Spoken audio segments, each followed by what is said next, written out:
were formed around 15 years ago, and we provide the authoritative voice on alcohol harms and potential ways to reduce harm from alcohol in Scotland.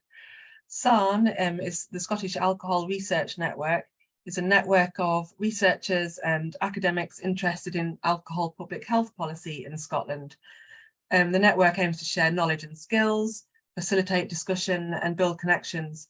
So if you're not a member, but you're interested, please do feel free to get in touch with us and join. We'd love to hear from you. So the purpose of our series of occasionals each year is to share topical research and give others in the research community and beyond the chance to ask questions and discuss it. Our theme this year is alcohol in a changing world. We chose this because obviously the world has gone through a lot of change in the last couple of years and is going to continue to do so for the foreseeable at quite a fast pace. So the world's changing in ways that we live and work, and also in terms of raising future generations. So we think that this series of occasionals brings us a range of rich and diverse perspectives that will be helpful in all sorts of ways. Today's presenter is Dr. David Whiteley. He's a lecturer and research fellow in the Department of Nursing and Community Health at Glasgow Caledonian University. He entered the world of academia after working as a nurse focusing on infectious diseases and sexual health. At GCU, Dave teaches across the undergraduate and postgraduate nursing programs, as well as Masters of Public Health, and is a member of the Sexual Health and Bloodborne Viruses Research Group. But most relevant to us today, he is a member of the Substance Use Research Group at GCU. So for our occasional today, Dave is going to set out the rationale and findings for a scoping review he was involved in with colleagues Dr. Eleanor Dimova, Dr. Deborah Rickards-Hill and Professor Carol Emsley, one of our SARN co-chairs. This review considers what's known in relation to the targeting of LGBTQ+ people by the alcohol industry, given what we know in terms of this community experiencing greater levels of alcohol harms than the population as a whole.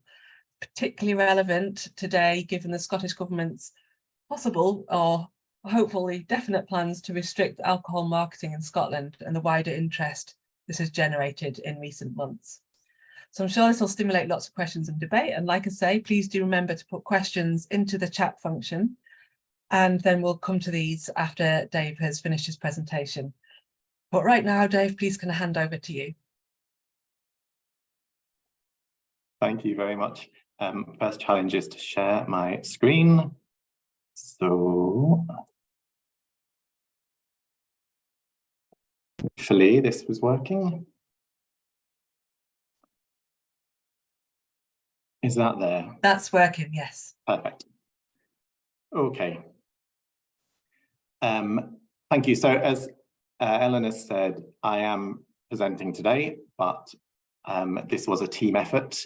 And so I just want to acknowledge Carol, who's here today, and Elena and Deborah, who unfortunately couldn't make it.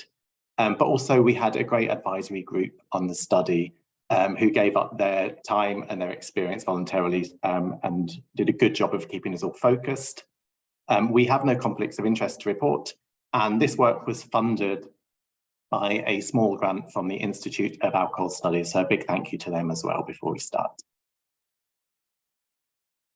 So I'm going to start by explaining why we were interested in looking at alcohol marketing to sexual and gender minorities in the first place. I'm sure today's audience is well aware, as Ellen has already said, of alcohol's contribution to the global burden of disease, in addition to societal costs of alcohol through its financial impacts on public services and the economy. But as you might expect, those harms are not shared equally within the population, and some groups experience more alcohol-related harms than others. That health inequality includes those who identify as sexual or gender diverse, and that includes but isn't limited to people who identify as lesbian, gay, bisexual, transgender, or queer. And I'm going to use those two terms in the talk today, so sexual and gender minorities and LGBTQ+, to denote that umbrella of different identities. It's well established that sexual and gender minorities drink more on average and are more at risk of experiencing alcohol-related harms compared to their cisgender heterosexual counterparts.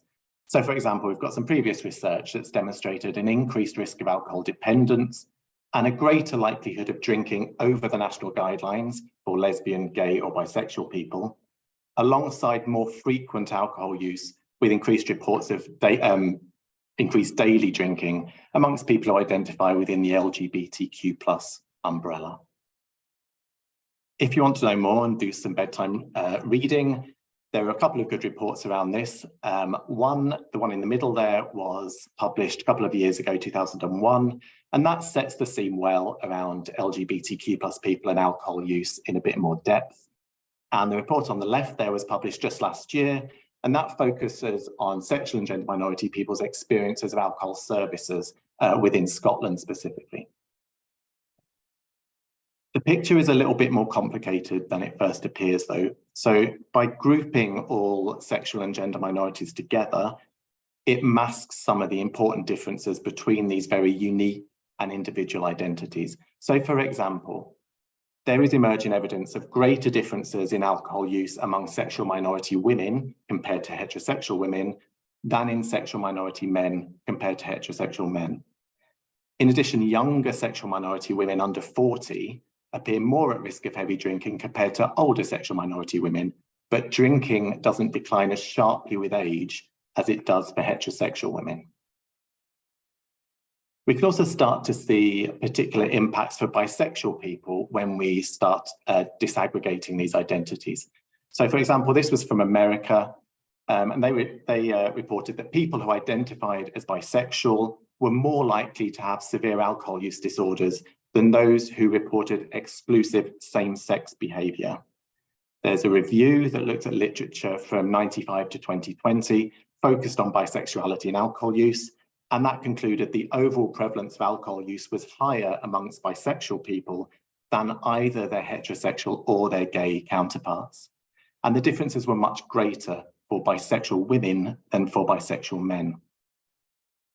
And among young people, where overall alcohol use is decreasing, there remain disparities between heterosexual and sexual minority youth, with lesbians and bisexual females continuing to display elevated alcohol use behaviours compared to heterosexual females. Finally, evidence for transgender people is less common, but it is out there. A higher prevalence of binge drinking amongst transgender adults compared to cisgender adults has been reported. And we've got some data that suggests trans men may be more at risk of developing an alcohol use disorder than trans women.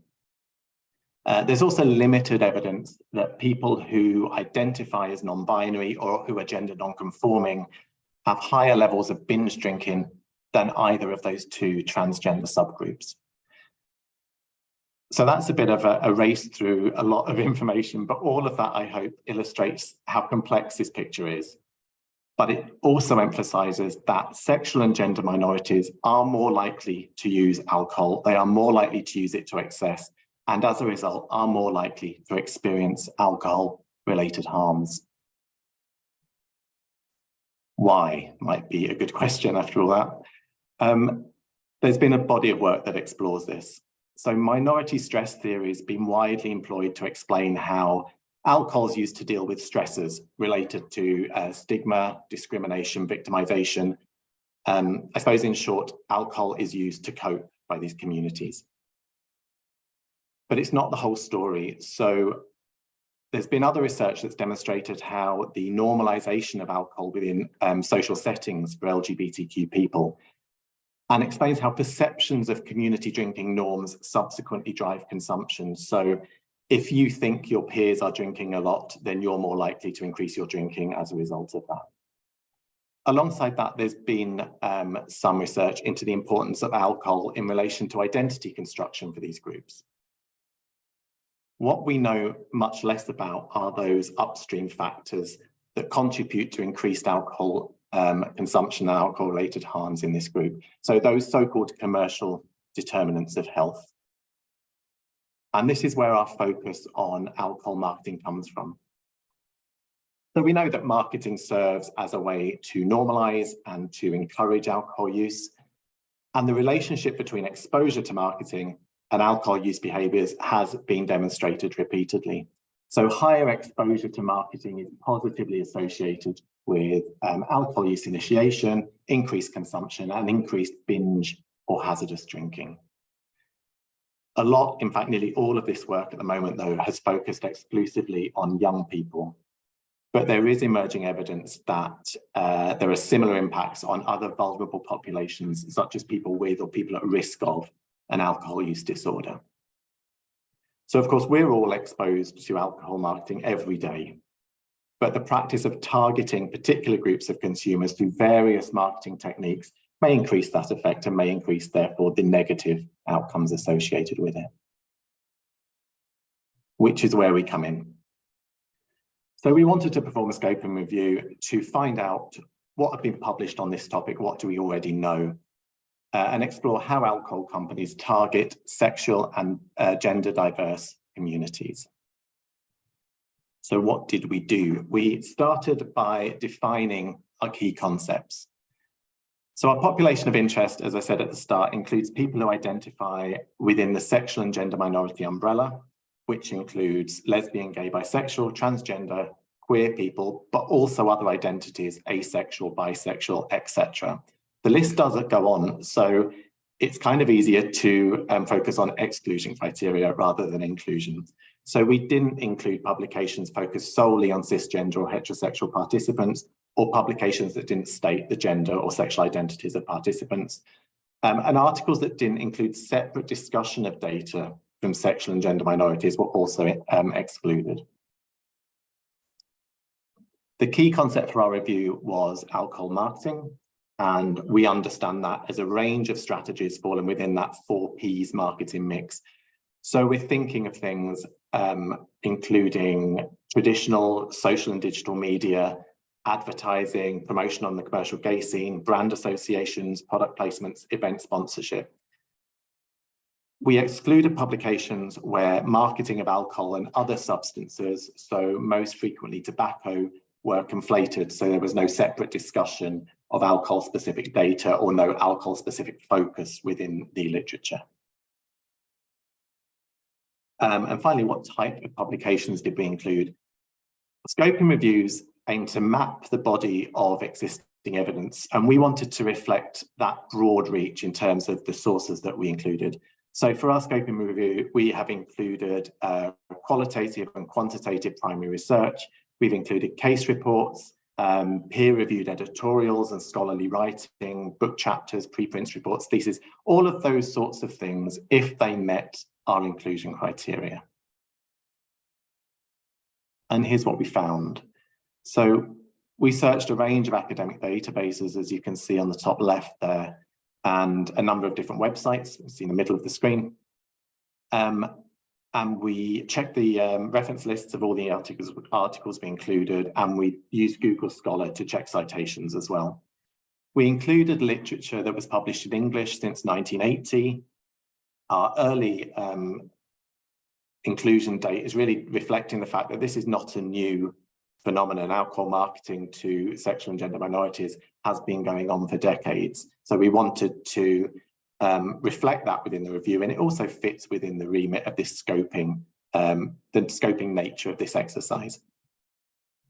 We didn't appraise the included articles for quality in line with recognised guidance for scoping reviews, but the list of identified literature was reviewed by our advisory group, and we sent it to other key experts in the field who kindly fed back on it as well for us.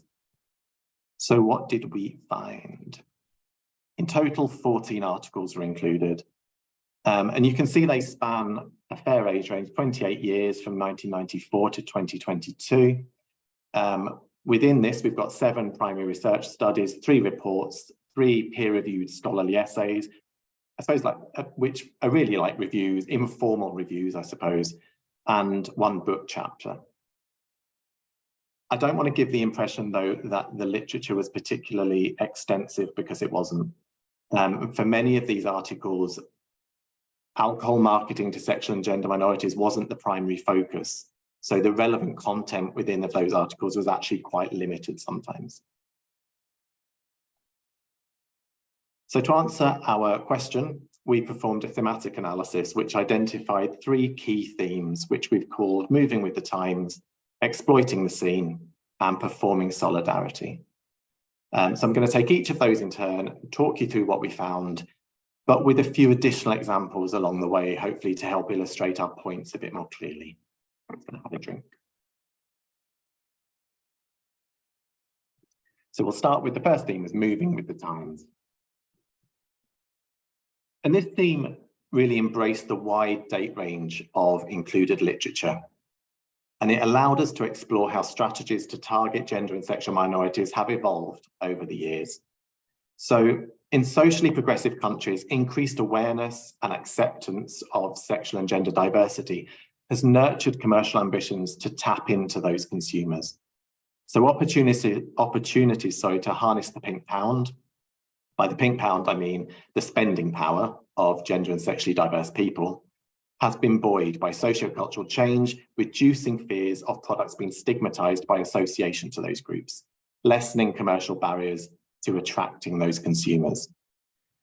Now, saying all that, that makes it sound like the world is obviously a wonderful place for sexual and gender minority people, but clearly that isn't true.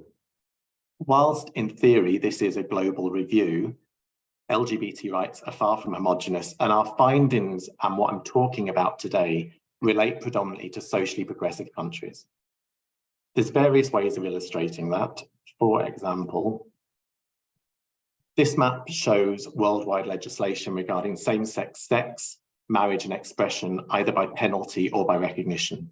So broadly speaking, countries in the warmer colours, the yellows, the reds, the oranges, restrict LGBT people. So our discussion today probably has little relevance to large sections of the globe. A further limiting factor to generalizing our findings today is all the included literature in our review was from just 3 countries. So just from New Zealand, Scotland, and the US. So the historical importance of print media for accessing this market was very clear in the literature. Print media has offered direct access to sexual and gender minorities for over 40 years. And alcohol advertising has appeared in both local and national lesbian and gay publications, initially in the US and then further afield. The Advocate here is the oldest LGBT magazine in America. It began in 1967, which was a couple of years before the Stonewall riots. And it's still going today. It's still going as a print magazine and also online.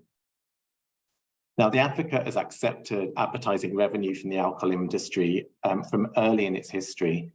And the adverts it featured were aimed specifically at gay consumers.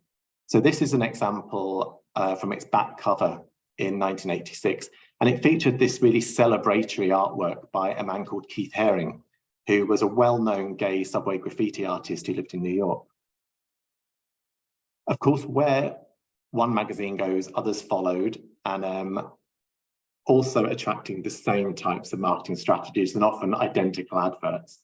So the Absolute Herring ad that we see here is still going in 1992, and it featured on the back cover of this edition of Out magazine.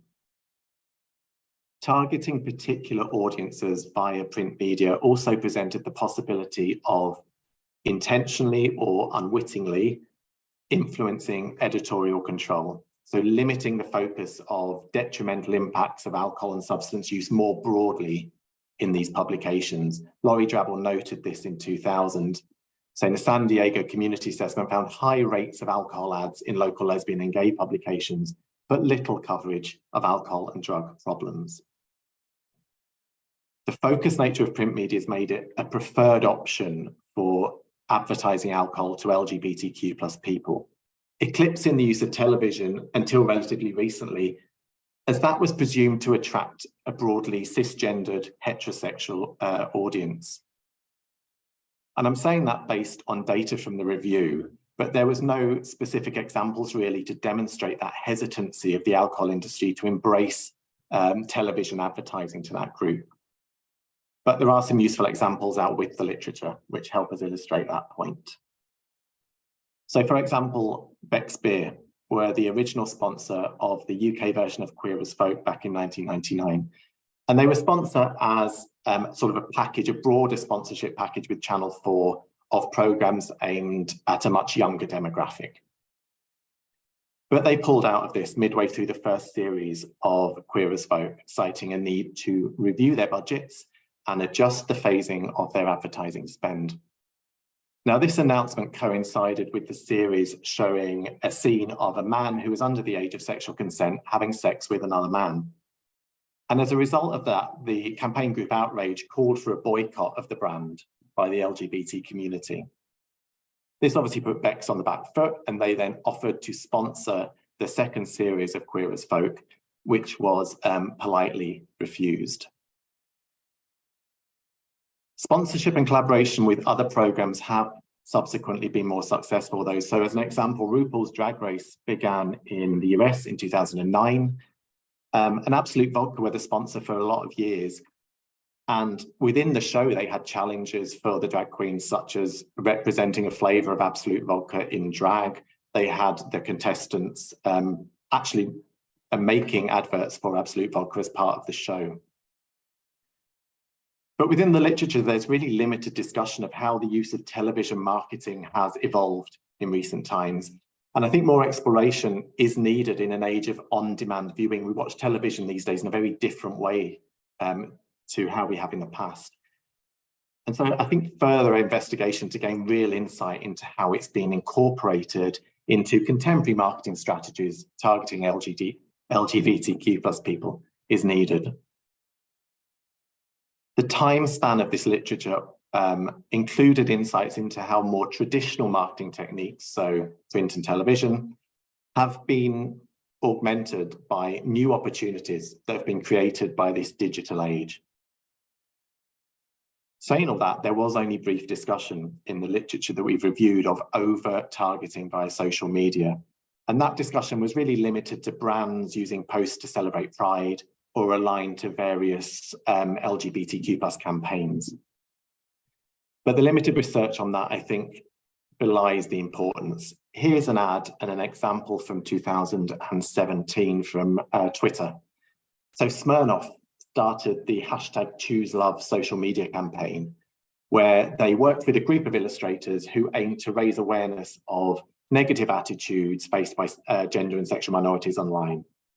So they invited people who'd been targeted online to send them examples of abusive online comments.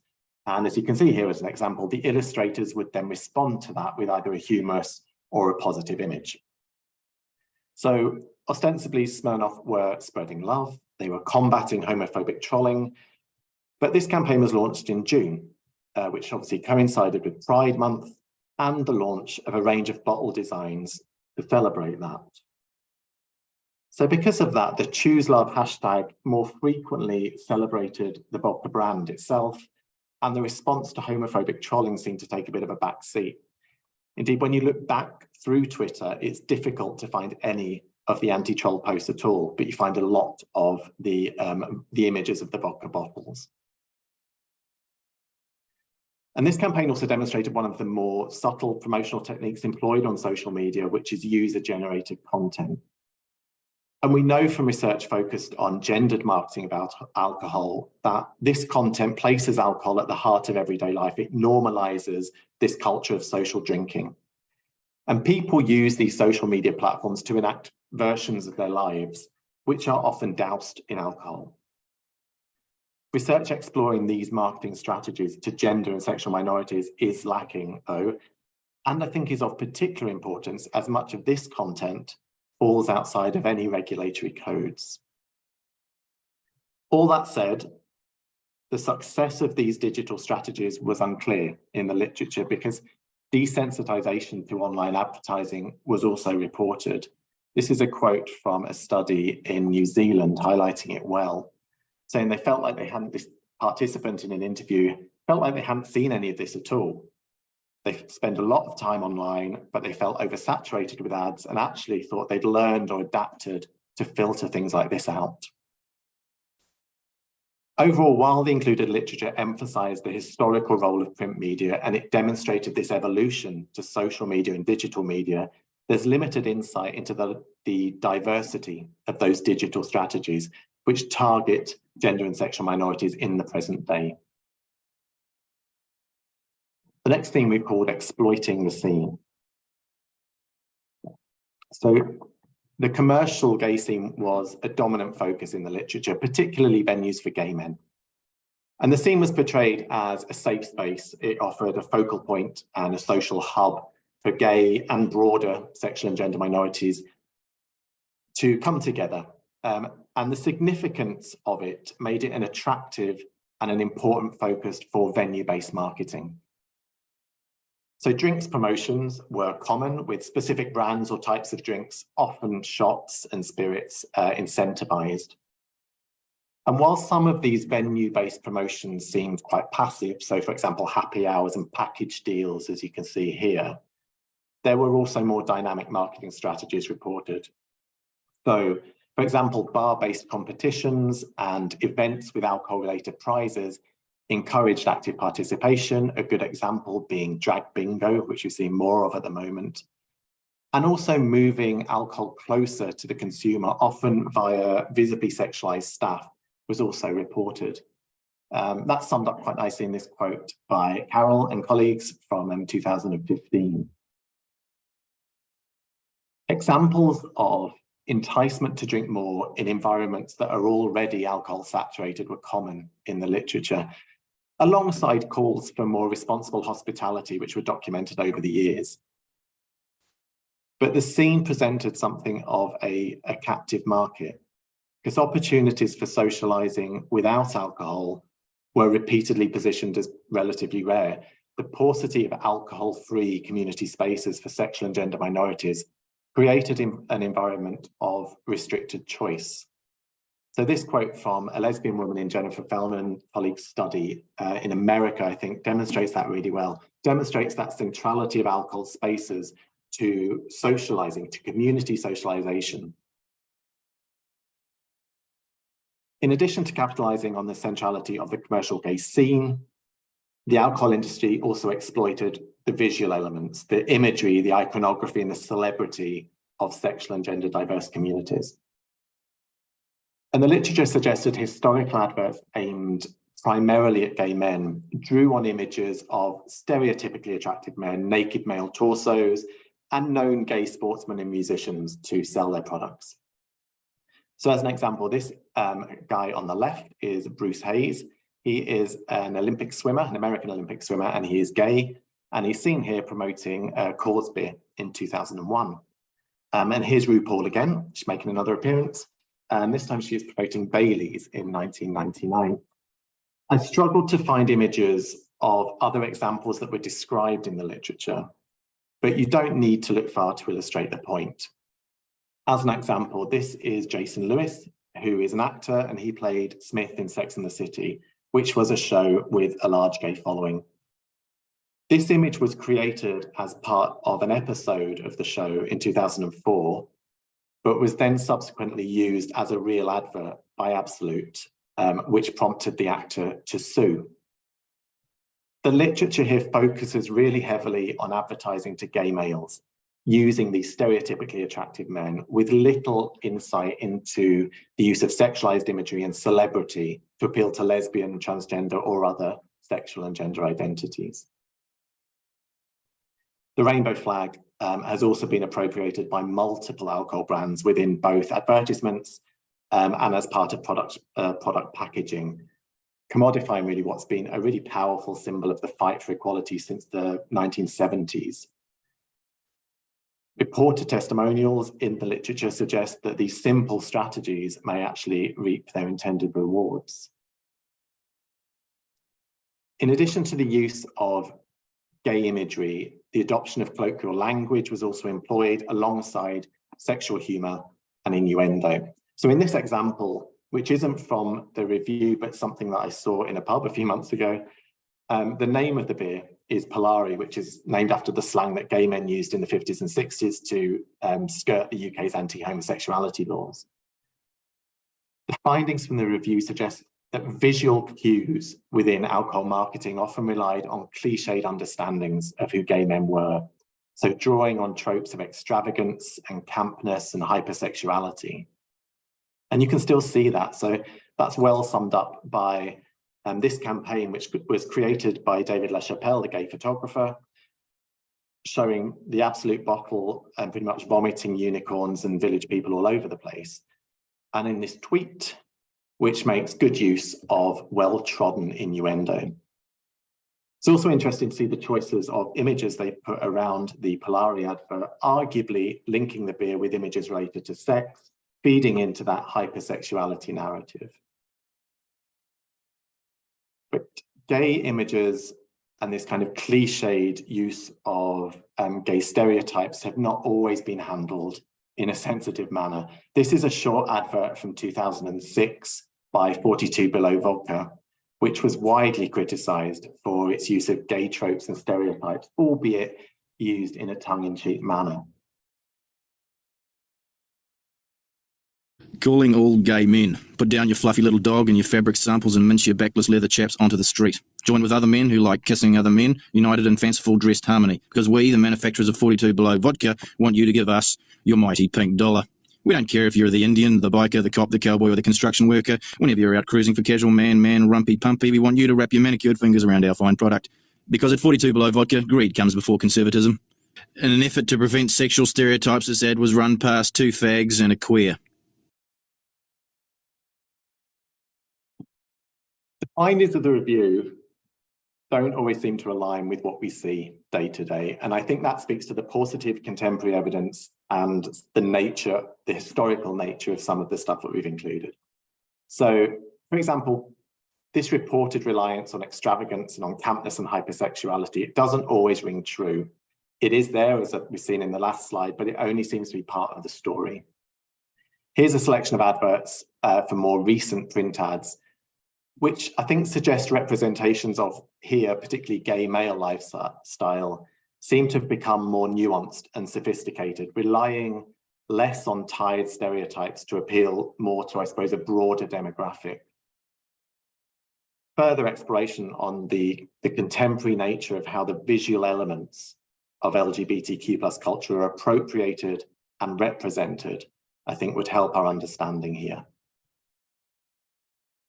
Our final theme's titled Performing Solidarity. So the sponsorship of annual Pride events by the alcohol industry was repeatedly emphasized in the literature, particularly within North America. The visibility of on-site alcohol promotions, banners, branding at Pride, it all embeds perceptions of normative substance use, and it saturates these culturally important spaces with messages about the importance of alcohol to these celebrations. And while Pride was the most ubiquitous, a broad range of events also attracted alcohol industry attention over the years, and that included national sporting events and gay ski weeks were also mentioned. It's a recent example, so the 2023 Aspen Gay Ski Week in the US, this is a big event, this is in its 46th year now, had no fewer than 8 different alcohol sponsors on its website this year. But it's not just huge events. So smaller provincial festivals and parties have also attracted this sort of sponsorship. This is an example from Twitter from last year, which was a local event to support trans visibility being sponsored by a craft beer company, and the tweet placing alcohol consumption at the heart of those celebrations. And that sort of funding was often framed as enabling in the literature, so supporting the running and the ongoing survival of these social and cultural celebrations. But the dearth of other funding opportunities, and as I've said, of alcohol-free, substance-free community spaces, breeds a fiscal reliance on the alcohol industry, ensuring that alcohol promotion remains contingent to these events' success. Other recent examples are easy to find. So, for instance, the main sponsor for this year's British Film Institute Queer Film Festival in London was Campari, and an official partner of the Eurovision Song Contest a few weeks ago was Bailey's, obviously an event with a large LGBTQ+ following. The sponsorship of these events presents opportunities for alcohol brands to convey camaraderie with the communities. They're positioning themselves as allies and supporters of sexual and gender minorities, but they're doing so by placing alcohol at the heart of that support. And that sponsorship is also complemented by industry patronage of particular organisations and charities. So, for example, Absolute Vodka have been a front runner in this field for many years. They were an early sponsor of Pride throughout North America. They donated money to HIV and AIDS charities in the early part of that pandemic. And they have been a long-term commercial sponsor of the Gay and Lesbian Alliance Against Defamation, or GLAAD, in the United States. But there are examples from closer to home that you can find. So this is an example from a pub in London a few months ago I was in. The brewery donating a small amount of money from each pint sold to an LGBT charity. The wine brand Madame F, this was in, noticed this in Sainsbury's the other day, they support the charity Art Awards run by Queer Britain, so also branding their bottles with that charity's name. While on the surface, this is philanthropy, perceptions of the motivations behind these sponsorships and donations reveal diverging narratives in the literature. So for some, alcohol industry alignment to sexual and gender minority causes demonstrated a positive societal movement towards inclusion and acceptance. So accommodating sexual and gender minorities in the marketplace provided this sense of visibility and legitimacy, almost detoxifying communities that have felt marginalized and vilified, as demonstrated by these two quotes here. However, this was commonly weighed against an understanding of commercial gain. So this performance of solidarity was also constructed as simple promotion, so doing more for the brand than for the cause. Allegiances to sexual and gender minority causes were framed as pinkwashing or rainbow washing, so seen as a cynical use of the community to manufacture an image that only notionally endorses progressive liberal values. So it's a show of solidarity rather than solidarity itself. And this is exemplified by the example of Coors Brewing Company. So Coors have supported AIDS walks and benefits. They have sponsored Pride. They give same-sex partners of employees in America spousal benefits, which I presume is things like health insurance. But while doing that, the Coors family simultaneously fund one of the United States' largest homophobic conservative think tanks. So critics have pointed out that their socially responsible corporate image has boosted sales that in turn boost donations to right-wing oppression.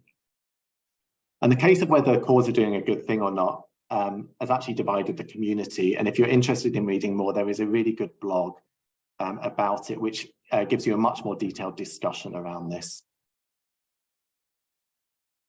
And it's easy to be cynical, but there's more going on here that isn't explored in the literature at all. So for example, it's easy to frame this discussion around them and us. So the industry sitting apart from sexual and gender minorities, but of course those communities are also represented within the alcohol industry. Here's two examples from the UK. So Queer Brewing is a queer and trans-owned brewery in London. And the story of Proud Beer tells us that it came about because the founders got fed up with people slapping a rainbow flag on their product once a month. And they wanted to start a beer company that benefits LGBT charities throughout the year. There are more examples of community-owned and run alcohol companies, particularly in America. And the authenticity of that support is harder to dismiss. But how those companies and brands are incorporated into this story and how they position that support alongside perpetrating ongoing health inequalities hasn't received any attention today.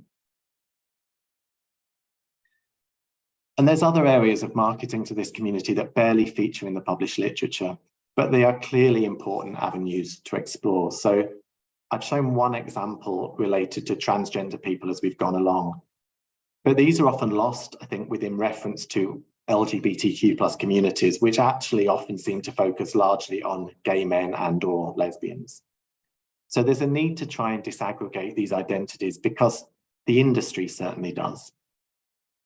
So for example, on Trans Visibility Day, which was at the end of March, Absolute tweeted this short thread about significant time points for transgender people with the hashtag Trans Day of Visibility, right alongside hashtags of their own. And a very recent example illustrates, I think, the differences between marketing to gay and lesbian people and visibly courting the trans market. You might have seen this in the news.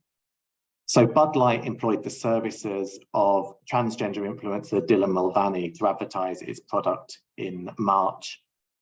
And that prompted a huge backlash from Republic America, including state senators and popular musicians who all called for a boycott of the brand. Famously, I think it's Kid Rock or one of those people was shooting cans of Bud Light or something on an Instagram. Bud Light's response to that was to sack the marketing executives who oversaw the collaboration, so distancing themselves as soon as the going got tough. I suppose all of that probably generated more publicity and brand recognition than the influencer would have managed to do herself. There's other points, I think, which are important before I finish. One of which I think is how academic research and literature feels a bit behind the curve in relation to this topic. We've included in this review what we termed peer-reviewed scholarly publications. And I emphasised at the start that the literature wasn't particularly extensive. But members of LGBTQ+ communities have been blogging and writing about this, particularly the sponsorship of Pride, for many years. And it feels a bit like we as researchers are pedaling to catch up. So there is already a community movement and a community voice that understands the implications of targeted marketing and is justifiably angry about it. Much of this might also sound familiar if you're aware of the evidence surrounding tobacco marketing to LGBTQ+ people. Tobacco is another substance that sees greater use amongst gender and sexual minorities than their straight cisgender counterparts, which in turn leads to greater rates of alcohol, tobacco-related harms in those communities. And many of the tactics that have been used by the tobacco industry for decades are identical to those that I've discussed today. So Big Tobacco's been designing adverts for gender and sexual minority publications that depict tobacco use as a normal part of gay life for years. Corporate philanthropy, promotions on the commercial gay scene, the sponsorship of Pride, all of these have also commonly been employed. Of course, the regulation of tobacco marketing in the UK is ahead of that for alcohol, but the lessons learned by Big Tobacco over the years are being repackaged by the alcohol industry to good effect.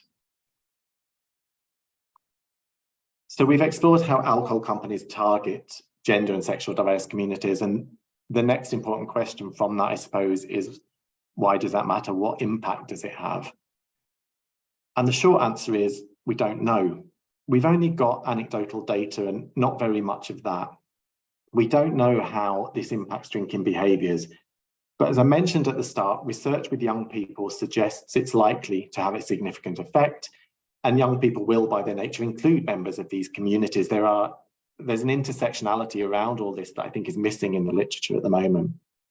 We know gender and sexual minorities are at risk of alcohol-related harms, and we know they are actively targeted by big alcohol. So I think further in-depth exploration of LGBTQ+ people's awareness of, attitude to, and response to those marketing strategies is needed to join the dots and to evidence recommendations for policy and for regulation, which feels like a good topic to end on. So we know alcohol marketing is self-regulated in the UK through industry-funded bodies. And looking at their codes, we can start to see some of the practices that we've discussed and how they might fall through the regulatory gaps. So for example, while marketing communications that refer to sponsorship of events are covered by ASA codes, the event sponsorship itself isn't.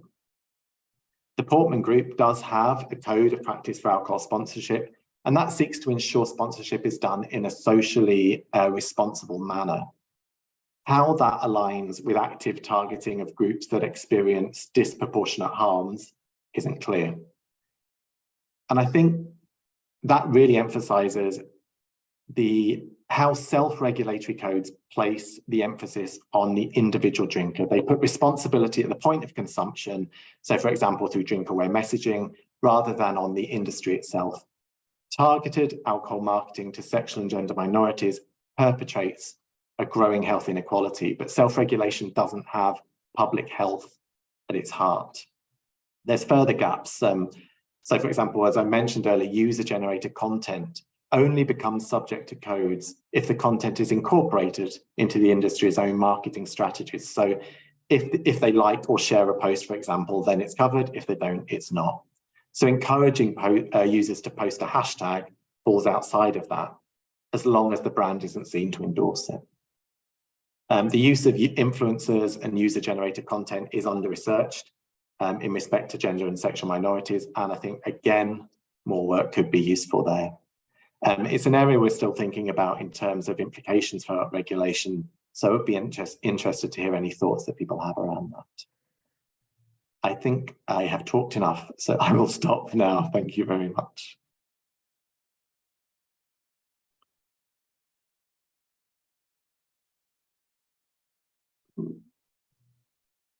I will stop.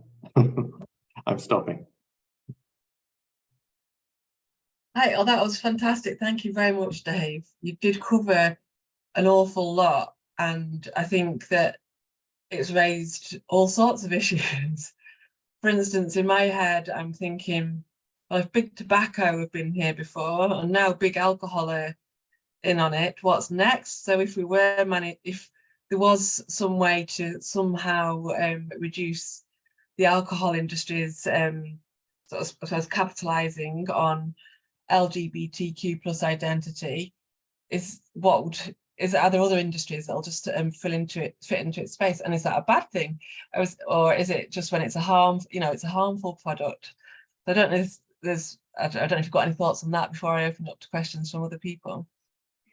I suppose it comes back. I suppose tobacco and alcohol together come back to that point that these are health harming products. This is something that both those industries are fully aware of the harms that their products are causing to the very communities that they are marketing to, yet they continue to actively create new ways and new sort of new avenues with which to increase sales. And it's not a pair of jeans. It's not these products are killing people, and for me that's the key. That's why this is so important. Yeah. Okay, thank you. Right, well, can I open it up to everybody who's in the webinar? Has anyone got any questions you'd like to pose to Dave, potentially about what next, what to take forward from that presentation in terms of where sort of big areas of research might be in the future?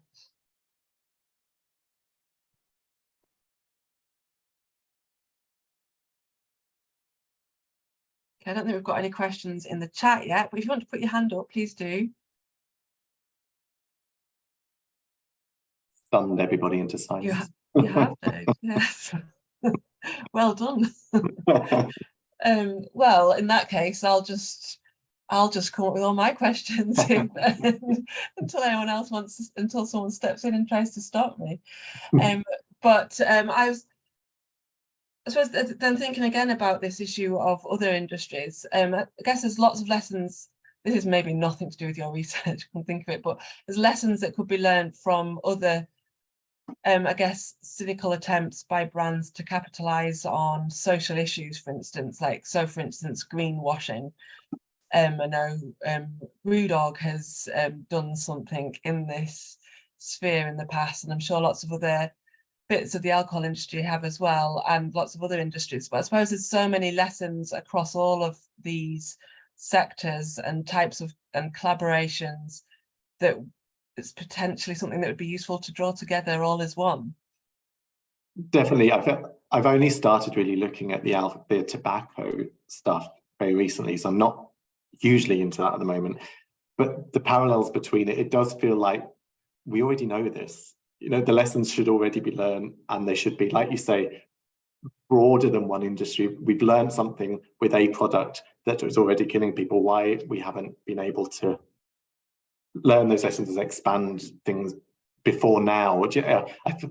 There is a feeling when I'm doing it, I'm repeating what's already been said probably in the 90s around tobacco, and that's vaguely depressing, but also quite interesting in the way that, like you say, the industry focus seems to limit the lessons learned.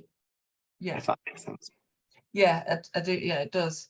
But it's also quite interesting when you look at changes in personnel at top levels of these industries, that one moves from one industry to another. So obviously the industry will take what they've learned from tobacco to alcohol and elsewhere. It looks like we've got a question here from training at Crew 2000. And this is about research that supports the idea that choosing brands that are using LGBT as a way of supporting their community over others. So is there any, I don't know who this is behind this question at Crew 2000. If you want to speak about it, please do so if you get unmuted.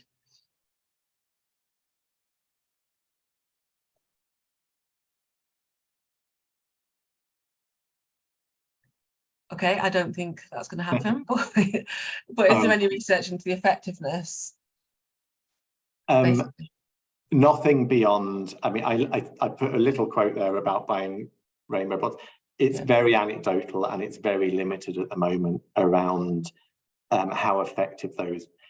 I think the biggest tell of all of this is that the industry keep doing it. So their data must be telling them that it actually is incredibly effective to do these things. Yeah. But from a point of view of speaking to people and finding out why and what the thinking is behind it all, no, not come across anything around that at the moment. But yeah, you're completely right. They only do it if it's worth doing. So there was we didn't include sort of trade magazines and things like that as part of the review, but I did have a bit of a look through some of it, and some of that is really revealing. So I can't remember who it was, but there was a particular company in America, and their release was basically saying they were supporting gay marriage in a state or something like that. The press release said, we don't know anything about this, but we know that people there drink our beer and they're quite liberal, so we just needed to hang our hat on a liberal cause. So it's really telling when you look at the other side of it, of when you're talking about performing solidarity, and it really backs it up. It's saying, it doesn't matter what the cause is. All they know is it aligns to sales, and therefore it could be anything. There's not that real kind of that ally, that kind of support and solidarity that's all the narrative, but actually behind it is that this could be anything. And next week it probably will be something else, move on. Yeah. And so do you think there's a reason underlying why there's not much research into, well, that we not academic research anyway, that we know that the industry will have all the data, but why there's any research into the effectiveness of marketing that's clearly targeted at LGBTQ plus people and what impact it has on consumption and harms? I mean, as I said, all of that work, most of that work seems to be on young people, and I presume that's because there's legal issues around that, and so funding is going to be much more likely. And do people care more about younger people? I don't know. I think it's a funding thing, but there is something around the fact that we're looking at these individual groups, and there's some research on different racial groups as well around this. But we're missing that intersectional nature of stuff. You know, we're saying, oh, young people do this, but obviously young people include all of these different groups of people as well. And so there's something about sectioning people off that probably doesn't give us, I say all the work's on young people, but within that, we probably know a lot more than we think we do. Yeah. Because of all who that sort of involves, or who the young people actually are. Yeah. Just need to do the work. Okay, thank you. There's a question from Nick HB.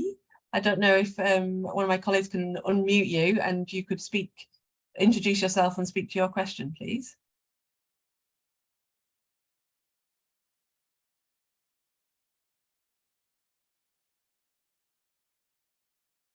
You're unmuted. Not quite. Okay, well, while we wait for that, I see that Alistair McGilchrist has got his hand up if you'd like to ask your question. Thanks, Eleanor. Dave, I'm sorry I arrived late, so you may already have spoken about this, but I'm interested to know what the sort of people who would regard themselves as the official spokespeople for the LGBTQ community think about this. I mean, are they taken in by it, or do they speak out against this kind of false support, if you like, from the industry and recognise the dangers in it, or are they hoodwinked? No, there is. I don't know when you got it. So there are blogs, there are posts, there is a community voice that is actually very strong in regards to this is a load of nonsense, and saying, I mean, the big thing about the community support is that you're causing harms and killing people with one product. Your support is not going to that. You're supporting something else. You're saying, oh, we support the community by doing a different thing, but you actually ignore the harms that you're causing. So, and that's the thing that's been repeatedly shouted out about in these blogs and posts. And there seems to be, when you look very unscientific Google searching around this stuff, there seems to be an increase over the years, and especially in the late, I say Pride and stuff obviously was cancelled for a few years during COVID. And a lot of the industry started trying to, so we couldn't support Pride, so we're going to donate money to different people. And that seemed to spark an awful lot of negative reactions from the community online at the time. And that seems to have been carried on a bit into now Pride's back up and running with the years. People are more tuned into it. And I think that the pink washing, the rainbow washing, and there seems to be a growing annoyance about it. And I don't know if it's about that you're causing us harms or that your support isn't actually genuine. Yeah. And it's probably a mixture of both. Yeah. But there is definitely a vocal element to the community. And that's why I'm saying, I think that's not always, I think as researchers, that sort of the limited body of research we've been chatting about doesn't probably really reflect that as much as it should. Yeah. And I think it's quite interesting then that some of the big charities involved in the LGBTQ plus community will take sponsorship or have go into partnerships with some of the big alcohol companies. So that suggests a bit of disconnect maybe between what they do and others within the community without getting too into the politics of it. Yeah, but I also think that is, as I was saying, sometimes it's limited options. No one else will give them money. Yeah. So that, and it breeds this fiscal, like I said, fiscal reliance, that it's we want to do the event, we want to do the thing, and the only way we can do it is by taking this support or nothing happens. So it's is it Sophie's choice? Is that the thing? Yeah, I think that's Sophie's choice. Yep. Okay. Carol's posted a link to the Kinder, Stronger, Better campaign in Glasgow, which is really worth a look for anyone who's not come across that before. So Nick couldn't unmute, so he's got a lot of background noise apparently. His question was, do you think there is or will be a greater mainstreaming of LGBTQ, Hobson's choice, thank you, Alistair, mainstreaming of LGBTQ plus marketing away from venue or event-based marketing as the number of LGBTQ plus bars outside of major metropolitan areas declines? So will there be a greater mainstreaming of this marketing away from venue and events? I wonder if some of that, so I wonder if some of that is a movement. So as I was saying, sort of that old reliance on basically being really gay, all that sort of stuff. And that seems to have been, they seem to be moving away from that. And I don't know if that's what you're sort of talking about with mainstreaming, but I also think there's also some stuff that I read about, I mean, there are a lot of bars closing, and particularly in America, there's a lot of lesbian bars that are closing down over the last decade. And the industry is actually getting involved to support, to keep those places open. So I forget which company it was now, but actively campaigning and financially supporting minority bars to keep functioning. Right. So they're kind of, I think they're probably doing both things. They're Okay. looking at moving away from being very, very specific to being mainstream LGBTQ+, which is a more, I don't know, a more acceptable face of LGBTQ+ communities, but also trying to support that the more niche venues, the more actually gay venues that people go to. I took the question more to mean Right. by mainstreaming, I don't know this, but to mean not venues and events, but other types of marketing or sponsorship or whatever it may be, I suppose, that's not to do with going out, basically. Yeah. And I think that's probably a good point. Yeah. Yeah. Okay. I Answered wonder a completely if different question. yeah. I wonder if there's been any research into that you're aware of around no and low alcohol products. I mean, there's of it that's, you know, growing in terms of interest and a wee bit in terms of market share now as well.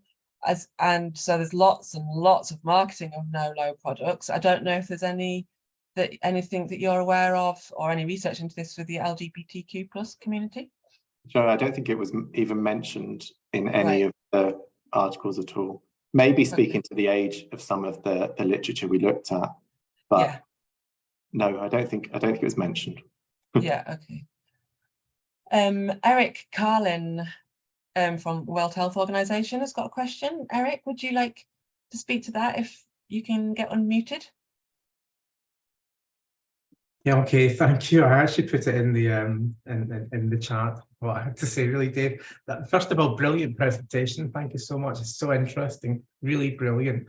And then I was in a presentation yesterday which talked about structural determinants and didn't talk about kind of commercial determinants at all. So it's really refreshing to hear your broader perspective. I just wanted to kind of ask where your evidence is that that if the alcohol industry doesn't support LGBTQ+ events, that nobody else will, or is that just a myth that's been peddled that you've gone for? Peddled. What I'm presenting from that is that's what the literature we reviewed says. But I take your point, and it's a really good point, that it serves the industry to continue that perception that no one else is going to fund you. Yeah, I take your point, it's good. But so the literature review, that's what it says. It's saying that we are reliant on alcohol for these things to continue. And I can see how if that's what you think, then your go-to in order to fund an event, who will I go to? You will automatically go back to the people who you think you are reliant on. Now that's like, is that Stockholm syndrome? Yeah, so I'm suggesting a reimagining and getting evidence to support that reimagining. Yeah. And it's similar to what we've heard when talking about banning alcohol sponsorship of sports, that grassroots sports would be decimated without sponsorship from the alcohol industry. I guess you don't know until you've tried it, do you, as to what else is out there in terms of sponsorship opportunities. Yeah. Yes, thank you, Alistair. Does anyone else have any questions at this point to go to Dave? Oh, Diane. Yes, hi, sorry, I can't find my hand. I saw your hand. Yeah, just talking about low no. As a patient in recovery who can't drink any alcohol at all, I find it's much more difficult to find something with no alcohol in, or as little as you can have, which is equivalent to no, whereas it's quite easy to find low alcohol. And maybe there could be some research done on that sometime, because to me it's very important. It restricts my choice because it's difficult to find no, but relatively easy to find low. Yeah, I think that's true. They're sort of lumped together as one category, but they are two very different products at the end of the day, aren't they? Yeah. Yeah, no, thank you. I appreciate that. But there doesn't seem that there's been any research into this in terms of the LGBTQ+ community at this stage. So, but definitely one for the future. Okay, I think unless we've got any more questions, then that is probably it. I think it's been a really, really informative presentation, and something that I think is really current and has got me thinking about all the different areas that we could go in terms of whether it's research or just a bit of evidence gathering around some of these issues would be really, really helpful, especially as the Scottish Government hopefully takes forward its plans in relation to restricting alcohol marketing at some point in the future.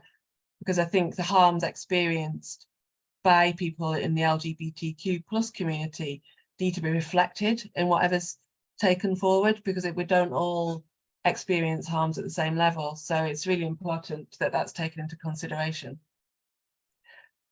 Anyway, thank you so much, Dave, for that. It was really, really fascinating. And I hope that it does lead us to have a better understanding of how to, I guess, try to reduce reliance on the alcohol industry's involvement in the LGBTQ plus scene in the future, which would be a good thing, I think.